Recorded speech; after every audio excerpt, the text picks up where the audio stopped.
Hello everyone! Good day! Especially to our senior high school students. Welcome to our virtual class in Practical Research 2. I am your teacher Aprilyn A. Katubig for today's lessons. Welcome to our lessons in Practical Research 2, Quarter 1, Module 6, indicating scope and delimitation of the study. But before we start, make sure that you have your Module 6 in Practical Research 2 in Quarter 1. Also, prepare your pencil or ball pen, and of course, your paper or notebook. Let us learn. At the end of our lesson, you are expected to learn to indicate scope and delimitation of study. Now, are you ready? Great! Let's start. Let us try. Let us see your prior knowledge about our lesson for today. Direction. Read the following sentences carefully. Choose the letter of the best answer. Use a separate sheet of paper. 1. The scope and delimitation of the study. Set the blank of the problem inquiry. A. Questions. B. Boundaries and parameters. C. Answers. D. Queries. Number 2. The scope and delimitation of the study. Blank the scope of the inquiry. A. Widens. B. Strengthens. C. Broadens. D. Narrows down. Number 3. The scope is the blank of the research. What is in the domain and what is not? A. Domain. B. Limitation. C. Inquiry. D. Problem. Number 4. The researcher needs to make as clear as possible what she or what he will be studying and what factors are within acceptable range in his or her study. A. True. B. False.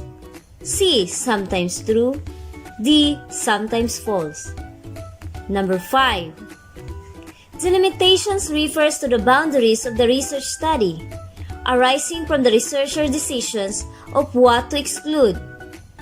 A. True. B. False. C. Sometimes true. D. Sometimes false. For items number 6 to 10, the following are included in the scope and delimitation of a proposed study. Identify what part of it are the items listed. Choose the letter of your answer from the choices inside the rectangle below. A. General purpose. B. Subject matter and topic studied. C. Local of the study. D. Population. E. Period of the study. 6. School year 2019-2020. 7. Determine the relationship between the family support and academic performance of students. 8. Grade 11 students. 9. Hagonoy National High School Special Programs. 10. Extent of the family support and academic performance of students. Now, let's check your answer. 1. B. 2. D. 3. A. 4. A. 5. A. 6. E. 7. A. 8. D. 9. C. 10. B. Did you get perfectly? If yes, you are suffered in this competency. However, let us strengthen up the utmost level. While those who haven't did it well, no worries, because we are going to start our lesson for today. Let us study, find out and deepen your understanding through a discussion. Hi students, are you ready? Join me as we understand more about scope and delimitations. 2 elements of the research paper or thesis. Scope and delimitation.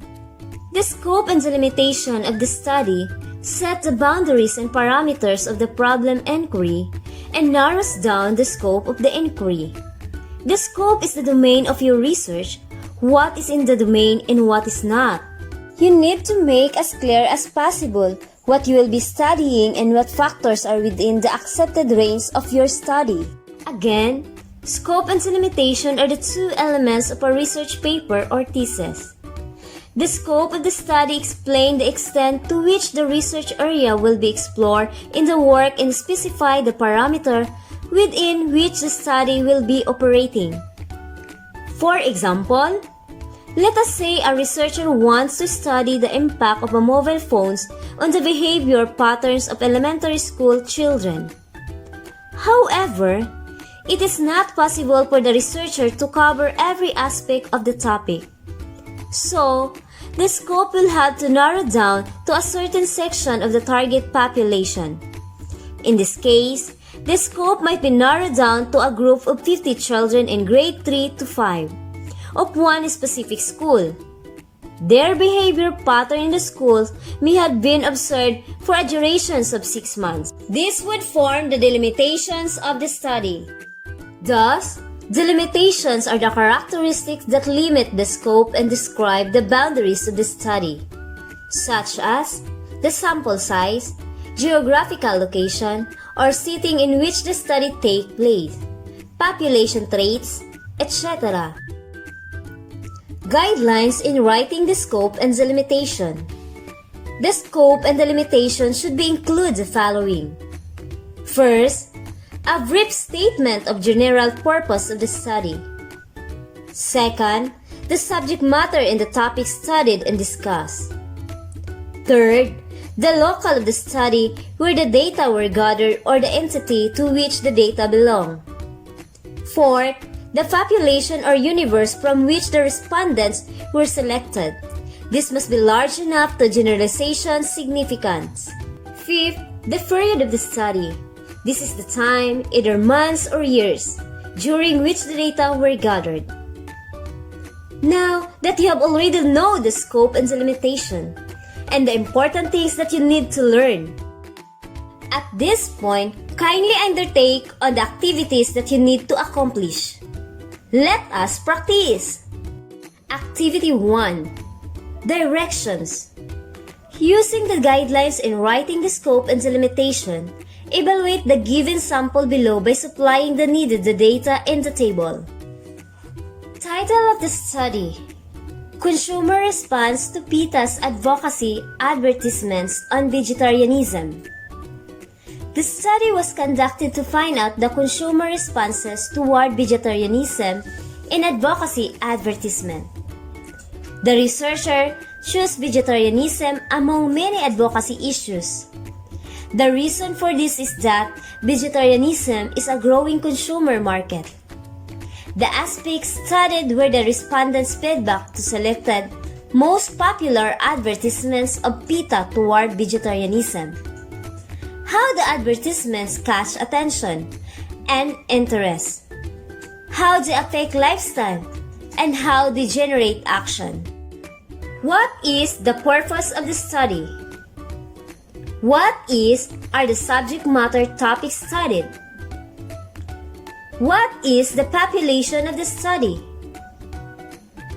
What is the local of the study? What is the period of the study? Activity 2. Directions.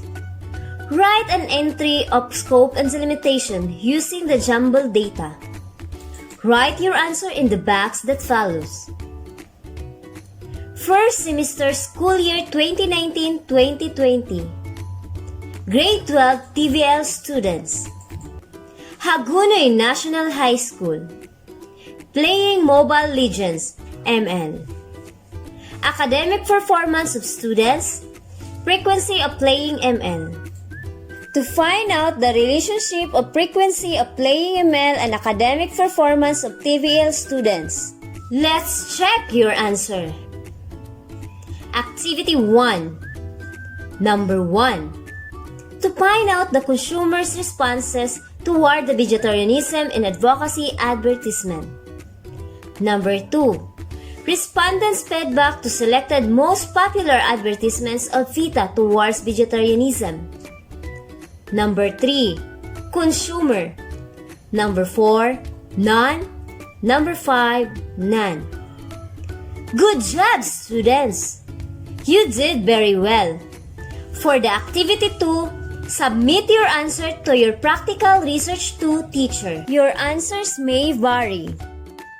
Let us reflect. I hope you are excited to share with me the knowledge and ideas that you have learned from this lesson. Directions. To generalize your learning, complete the unfinished sentence below. A good scope and delimitation of the study includes. Good job, students! You did very well. Again, submit your answer to your teacher through chat or group chat in this subject. Let us dig deeper while answering the activity. Then let us practice more. Kindly do the task. Directions. Suppose you are going to research how the families in your barangay cope with the pandemic COVID-19. Write a scope and the limitation for it. Good job! Almost done. And for the last activity, let us assess. Directions. The following are the information to be included in the scope and the limitation of 3 proposed studies. Identify what part of it are the items listed. Choose the letter of your answer from the choices inside the rectangle. A. General purpose. B. Subject matter and topic studied. C. Local of the study. D.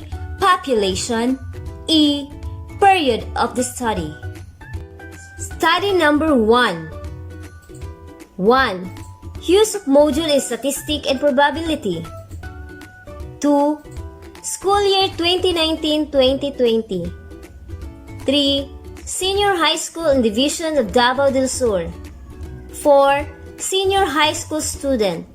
5. Investigate the level or effectiveness of the use of module in statistics and probability. Study number 2. 1. School year 2019-2020. 2. Determine the relationship of the cell phone ownership and academic performance of students. 3. Grade 12 student. 4. Hagonoy National High School Senior High School Department. 5. Frequency of cell phone use for the school-related work and playing mobile games. Study number 3. 1. Find out the factors that affect the high dropout rate. 2. Junior high school students. 3. Third and fourth quarter of the school year 2019-2020. 4. Hagonoy National High School. 5. Financial problem, distance of the school, student interest in schooling, bullying, family problem. Let's check your answer. Number 1, B. Number 2, E. Number 3, C. Number 4, D. Number 5, A. Number 6, E. Number 7, A. Number 8, D. Number 9, C. Number 10, B. Number 11, A. Number 12, D. Number 13, E. Number 14, C. Number 15, B. Did you get a highest score? That's great! Congratulations! Let us enhance. Directions. Choose one of the proposed studies in the assessment activities and write a scope and the limitation for it. Always remember, the scope and the limitation of the study set the boundaries and parameters of the problem inquiry and narrows down to the scope of the inquiry. That's all for today's lessons. How did you find our lesson? Have you learned a lot? I'm sure you did great. Good job, students! See you again our next virtual class. Once again, I am Teacher April and A. Katubig. Have a nice day. Goodbye!